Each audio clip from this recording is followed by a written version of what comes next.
Now to the digital divide in this country. ABC's Terry Moran takes us to Cleveland, Ohio, where the pandemic brought to light the glaring inequity on access to the internet for school children. And we meet the unlikely heroes. They're still at work to help bridge that gap. It's tonight's America Strong. So remember when we built these? Tina Kovac and 7th grader Natalia McFadden, reunited and in person this school year, get to work on their latest project. So now we have 3 more unboxed.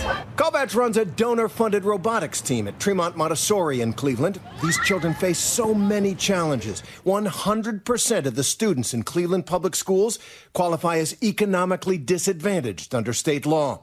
For Tina Kovac, herself a proud Cleveland native, giving these kids every opportunity is a personal mission.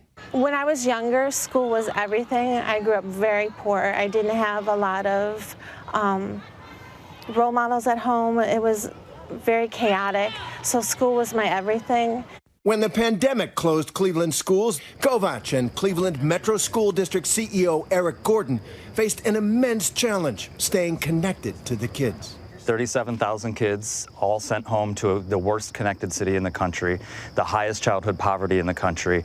We don't have the devices to send home. They don't have the internet to be connected to. The problem in large pockets of the city, everywhere highlighted in red on this map, fewer than 40% of residents in 2017 had access to high-speed internet.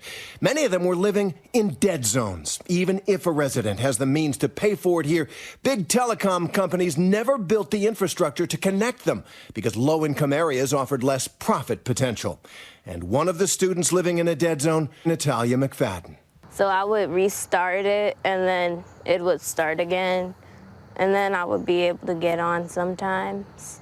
Stuck with an old laptop and slow internet connection, online school proved to be a challenge. That was the most important thing, making sure that she was connected so that she can get her education.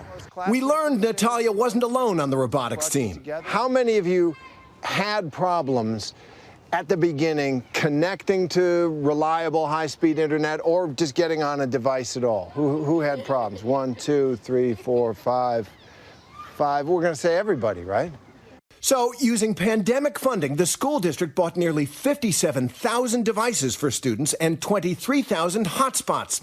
And teachers like Tina Kovac mobilized outreach and getting them out to students. One of the things that I love about Cleveland is that we endure. And Eric Gordon found a new partner, the nonprofit group Digital C, located smack in the middle of the most unconnected part of Cleveland, dedicated to closing the digital divide.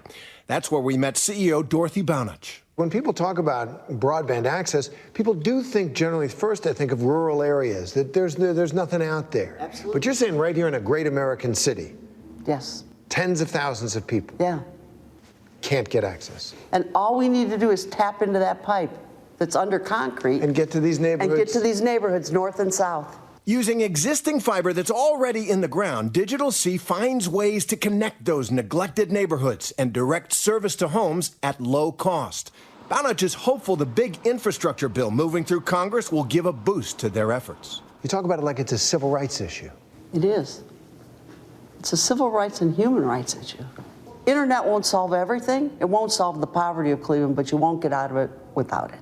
At Tremont Montessori, Natalia McFadden and the rest of the robotics team are back at it in person. And after the struggle of the pandemic year, Tina Kovac sees a silver lining. It was painful, and it was stressful, and it was hard, but it was necessary. It's something that should have been done 20 years ago to bring our kids up to, just the fact that they finally have one-to-one technology. But the work isn't over in Cleveland. They say it takes a village, and sometimes it takes a city of teachers and families, nonprofit leaders and administrators to keep the fight alive, close that digital divide, make Cleveland strong and America strong. I think what the pandemic did was make people, again, unable to look away at the disparities. My job is to make sure that they don't turn their head again. Terry Moran, ABC News, Cleveland.